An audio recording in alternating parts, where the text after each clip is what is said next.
Scalise. And I'm Scott Ramsey. We're the visual effects team behind Buggy the Clown. In the One Piece universe, there's a lot of interesting characters. Buggy, to be honest, was one of my favorites. Let's see what else I can do. I wanna XXXXXXXXXXXXX. I'll make it XXXXXXXXXXX. I wanna XXXXXXXXXXX. I'll make it. Buggy is such a cool character. Buggy's obviously a clown. He is the leader of the Buggy Pirates. But he also has power where he can basically split his body into parts. You know, we used a bunch of different techniques for doing that. We had some blue screen where we had the real actor as an element. We had a digi-double, which is basically a full 3D CG version of the actor that we can animate to be able to split apart into pieces, because I don't think anybody really wanted us to chop Jeff up. We kind of offered it up, saying, you mind losing an arm, you mind losing a leg, but we kind of opted for visual instead. One of the things that we wanted to really work with, okay, how's Buggy gonna separate? Because when he's in the manga, it's panels, it's a frame, it's two frames. So you're not seeing the separation, you're seeing the before and the after.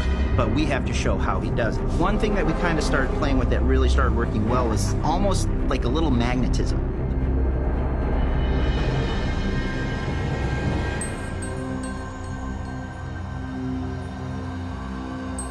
Early tests where we were just separating him felt like you just sliced it and it looked like bad animation.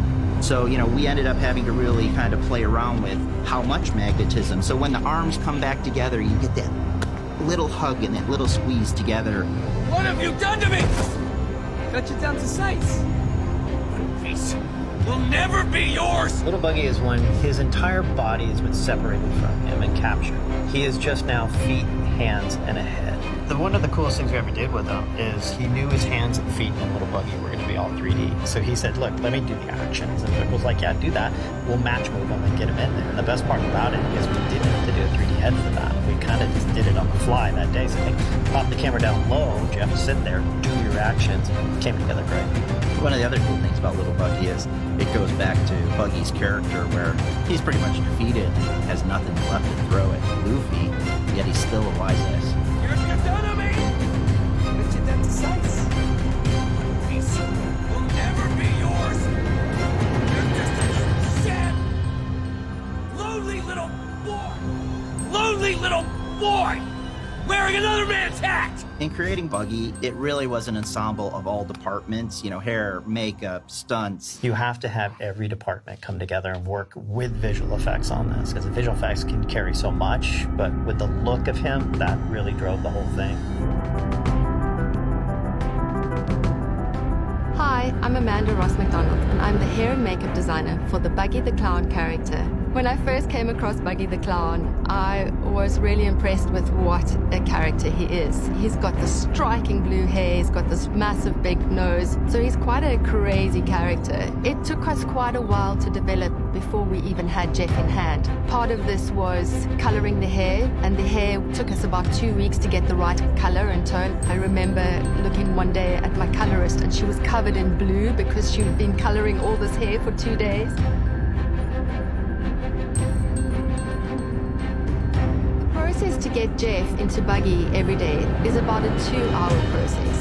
It starts with us shaving him, then we have to put his hair back for his wig. It's putting the tattoos on, putting the nose on. We had individual eyelashes that we put on for him. And then it's the painting of the mouth, applying the wig, applying the bandana. One of the most challenging things of Buggy's makeup was the nose and making sure that it was seamless. Our collaboration with the prosthetics department on this was absolutely huge. Yaku and his team built the most amazing nose for Buggy. My name is Yaku, and I'm the prosthetics designer for One Piece.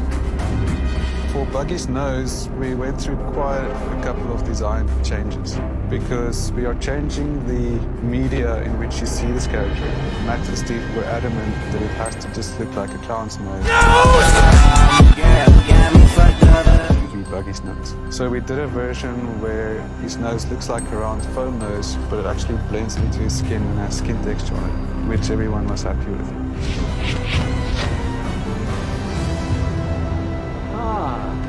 Would you look at that? Somebody escaped my tank of doom. I'm Richard Bridgeland, and I'm the production designer. The important thing with all the sets is all of them have got a foundation story. Buggy's tent was really interesting because Buggy's obviously a clown, but he has a ship. So I figured that his tent was kind of his mobile HQ, and he would have made it out of the things that he had to hand. So what he had to hand were old sails. It's also what gave it the crazy design, because the sails were all irregular shapes, and they would have all been stitched together in a slightly anarchic way. So everything was sort of ship-based.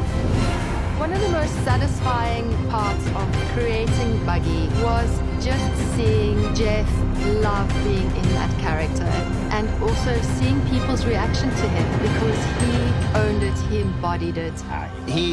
Jeff was a trooper. Couldn't have asked for a better actor. He's the only person I saw who got a standing ovation from the extras after he got done with one scene and his big dramatic. He does this whole presentation. He's killing it. Everybody's blown away. And at the end, all the extras were kind of like, No! Stop clapping! No, stop! It's all wrong!